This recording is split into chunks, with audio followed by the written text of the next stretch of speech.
Magandang gabi mga masters, bali ngayon po ay 4 na videos po ma-upload ko po sa aking YouTube channel.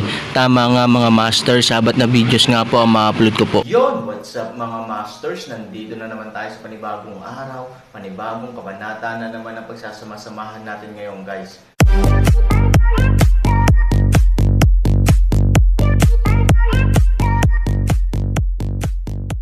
Bali mga masters, kung bago ka pa lang po sa aking YouTube channel, please click the subscribe button, lalong-lalo na po yung notification bell guys, para maging connected pa rin tayo sa isa't isa at maging updated kayo sa mga susunod ko pang video.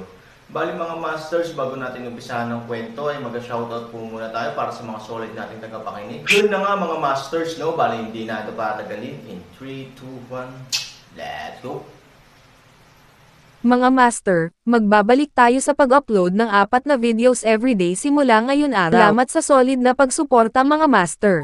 Kabanata 3201 hanggang 3205. Dahil sa hakbang ni Han Sanchen, maraming tao ang naguguluhan, dahil sa Yun Cheng, walang pumapayag, o may lakas ng loob na gumawa ng inisyatiba upang pukawin si Moyang. Ano man ang dahilan, kapag siya ay tinatamaan ni Moyang, hindi na siya magkakaroon ng magandang wakas. Kailangang sumuko ang mga tao sa kalsada, habang pinipili ng mga tao sa mundo ng negosyo na lumayo hanggat maaari. Kunin halimbawa si Bruce Lee, bagamat napaka-humble niyang tungkulin sa kalsada, alam din niya kung anong uri ng katayuan mayroon si Moyang sa Cloud City. Siya ay isang taong ayaw mang-provoke anuman ang kanyang katayuan o tungkulin.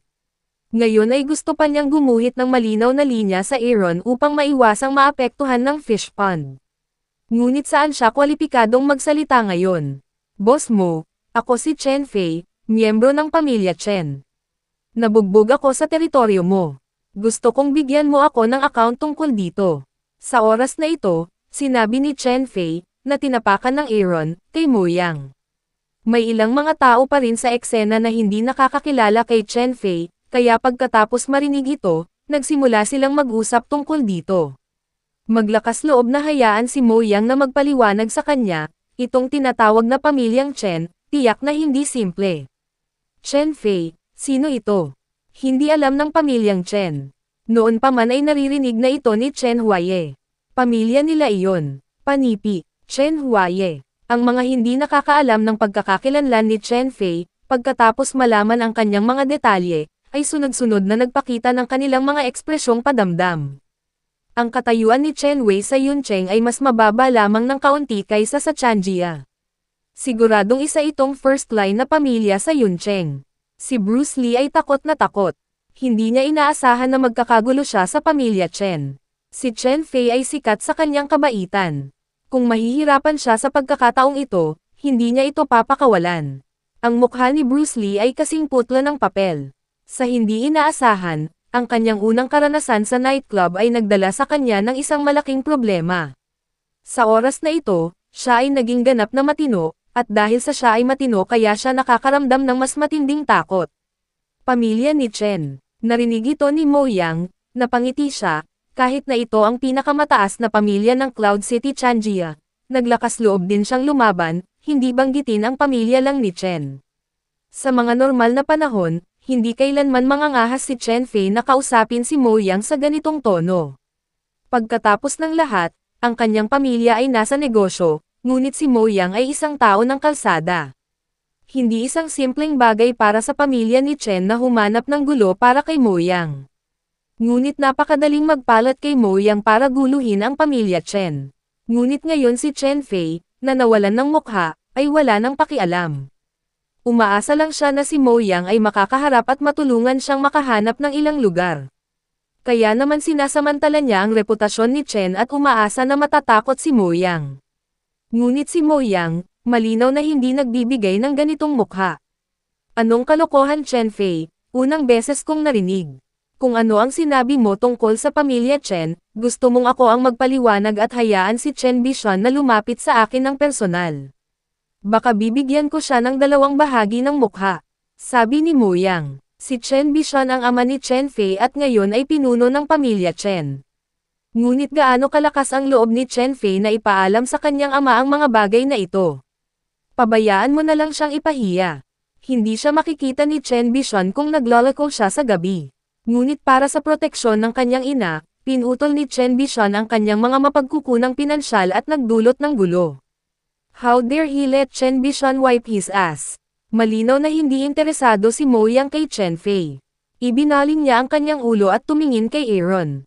Gusto niyang malaman kung bakit naglakas loob si Aaron na makigulo dito at kung bakit hindi niya pinapansin si Chen Fei.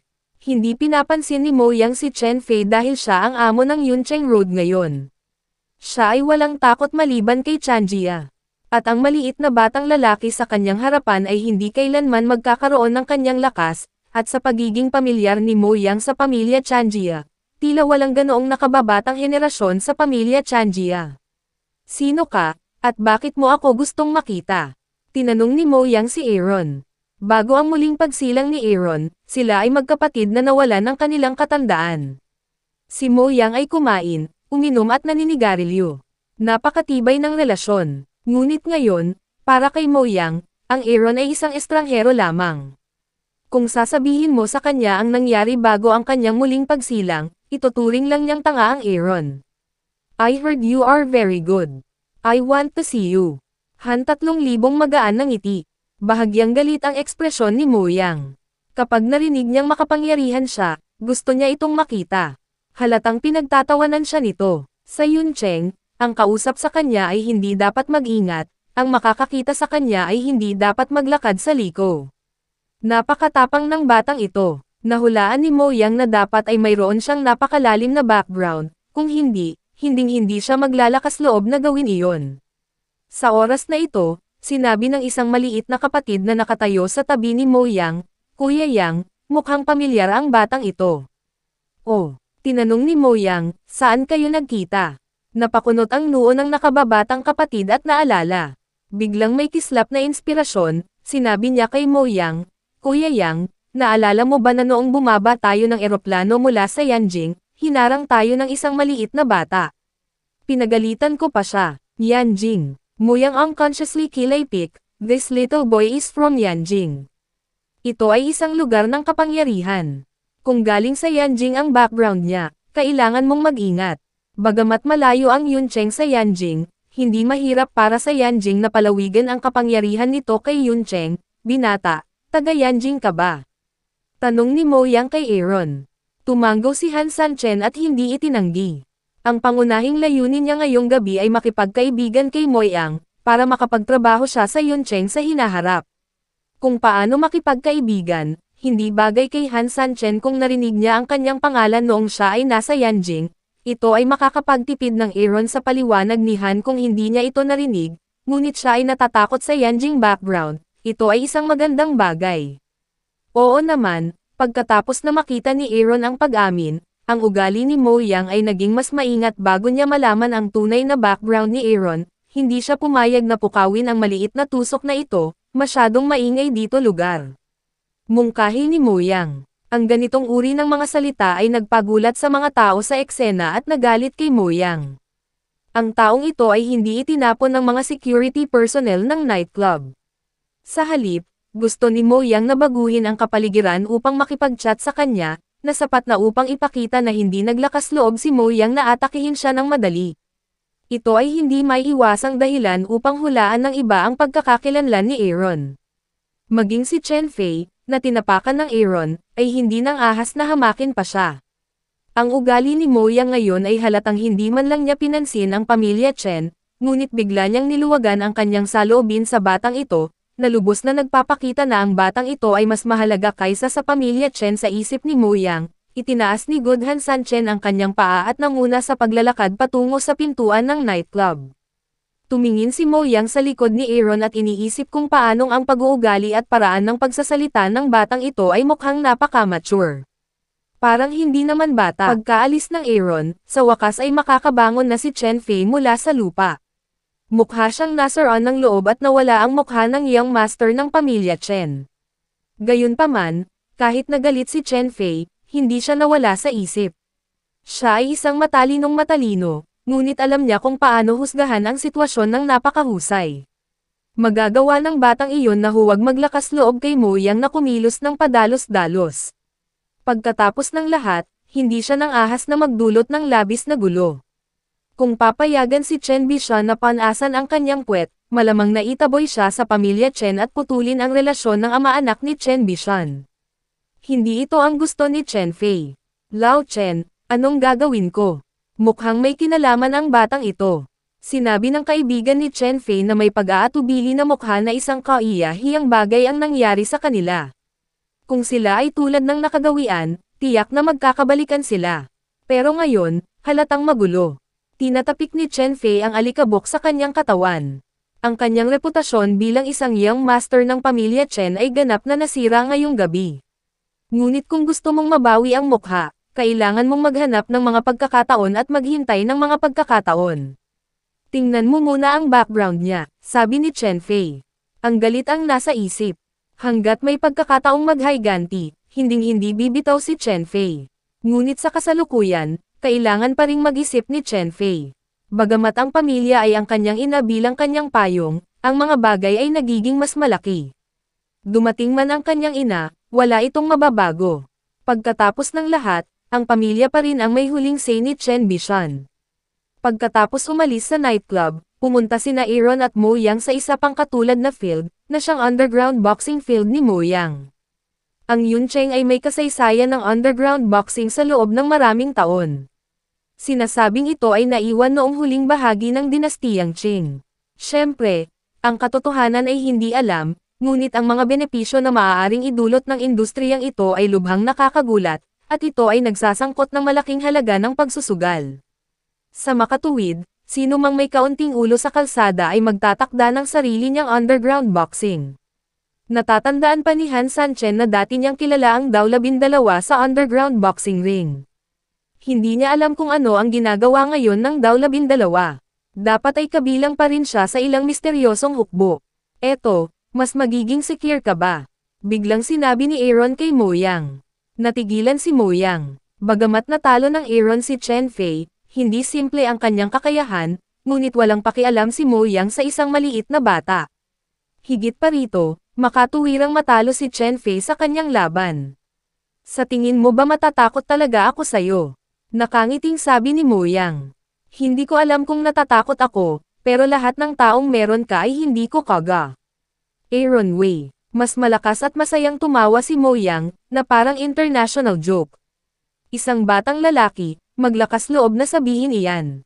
Ang mga itim na boksingero na ito ay pawang mga mabangis na karakter. Nakakamatay sila. Napakaliit niya kaya kahit isang suntok ay hindi niya kakayanin. Naglakas loob siyang magsalita. Munting kaibigan, kapag sinabi mo ito, hindi ka natatakot sa pagkislap ng iyong dila. Sabi ni Mo Yang tone disdain. Nagkibit balikat si Aaron, ngunit sinabi niya ang totoo. Kung maniwala man si Mo Yang o hindi, wala itong kinalaman sa kanya. Bukod dito, sinadya ito ni Han Sanchen, hindi para pukawin si Mo Yang. Gusto lang niyang subukan kung nahulaan ni Mo Yang ang kanyang pagkakakilanlan. Pagkatapos ng lahat, naging sikat si Han Sanchen sa martial arts at Taoism circles ng Yanjing. Ang makita ang Aaron na may IQ ng isang normal na tao, na mula sa Yanjing, ay malamang na mag-uugnay sa dalawa, ngunit malinaw na walang ganitong kamalayan si Mo Yang. Dahil dito, pinatunayan ni Aaron na hindi alam ni Mo Yang ang kanyang pagkakakilanlan, ngunit hindi nakakagulat na si Mo Yang ay may mataas na katayuan sa Yuncheng, ngunit sa Yanjing, siya ay isang maliit na papel lamang. Karamihan sa mga kaganapan ng Wuji Summit ay kumakalat pa rin sa pamilya at sa mataas na uri, at ang mga tao ay maaari lamang magpakalat ng ilang nakakalat na balita. Normal lang na hindi alam ni Mo Yang. You are so capable. I'll arrange a match for you to play in the challenge arena. Sabi ni Mo Yang. Hindi, ang mga taong ito ay hindi kwalipikadong maging kalaban ko. Tinanggihan ang Aaron. Mo Yang light a smile, kahit na ang kanyang mga kamay sa paligid ang lahat ay naglabas ng isang mapangotsang boses. Ito ay halata na ang tingin nila Aaron sa pagmamayabang, pagdating sa entablado sa tagapayo. It doesn't matter. Since hindi naman sila qualified, I will not expose you. I want to know why you want to see me, tanong ni Mo Yang. Sa oras na ito, maraming tao ang pumasok sa opisina ni Mo Yang sa underground boxing ring. Bagamat nabanggit na ang paksang ito, sinabi lang ni Aaron na narinig niya na napakalakas ni Mo Yang, kaya gusto niya itong makita. Ngunit hindi iyon inisip ni Mo Yang, at hindi inisip na magiging ganoon kasimple ang mga bagay. Kapag nakita siya ng isang batang lalaki, tiyak na magkakaroon siya ng ilang layunin. Kung hindi siya kukuha ng ganoong panganib. Susunod, mananatili ako sa Cloud City ng mahabang panahon. Alam kong matutulungan mo akong malutas ang maraming hindi kinakailangang problema. Sabi ni Aaron. Ha. Humagalpak ng tawa si Mo Yang. Sa Yuncheng, walang gulo para sa kanya. Ang pagkilala sa kanya ay talagang malulutas ang problema. Ngunit bakit tulungan siyang malutas ito?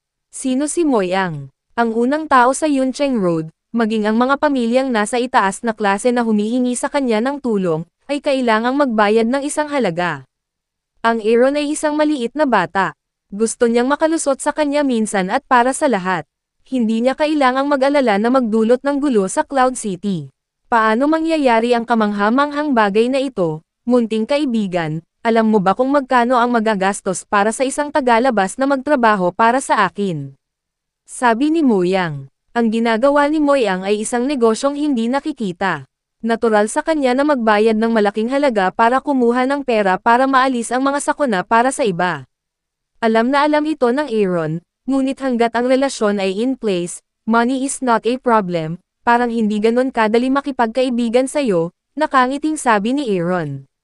Gusto ng muling pagsilang noon, alam Mo Yang, lamang ng isang sigarilyo kalakalan, hindi inaasahan ngayon, ngunit upang banggitin pera, hindi ako nagkaroon ng mga kaibigan, tanging interes. Mo Yang cold voice way. Pagdating sa pera, hindi maiwasan ni Han na isipin na bago siya muling ipanganak, si Mo Yang ay may utang pa sa kanya ng malaking halaga. Sa tuwing babanggitin niya ang pagbabayad ng pera, si Mo Yang ay palaging nagsasalita tungkol sa kanya at kahit na walang kabuluhan na iniisip na walang ganoong bagay sa lahat. Isipin dito, ang mukha ni Aaron ay hindi namamalayang nagpahayag ng isang mahinang ngiti seryoso. Anong tinatawanan mo, maliit na bata? Sabi ni Mo Yang na nagngangalit ang mga ngipin, wala lang. Naiisip ko ang ilang nakaraan at hindi ko mapigilan. Sorry talaga, sabi ni Aaron. Bumangon si Mo Yang na may kasamang sampal sa mukha. Ano kayang meron ang batang ito sa nakaraan? Halatang tinutokso siya nito, little guy, alam mo ba kung anong klaseng teritoryo ito? Alam mo ba na ako gusto mong mamatay dito? Wala kang pagkakataong mabuhay. Ito na nga mga masters, no? Bali panibagong kabanata na naman yung natapos natin ngayong gabi. Muli, maraming salamat po talaga sa walang sawang suporta po sa aking YouTube channel na talagang inaabangan nyo po ang bawat upload ko po. Bali mga masters, magkita-kita ulit po tayo bukas ng gabi at ngayon po ay magpapaalam po muna tayo. Bali mga masters, bye-bye!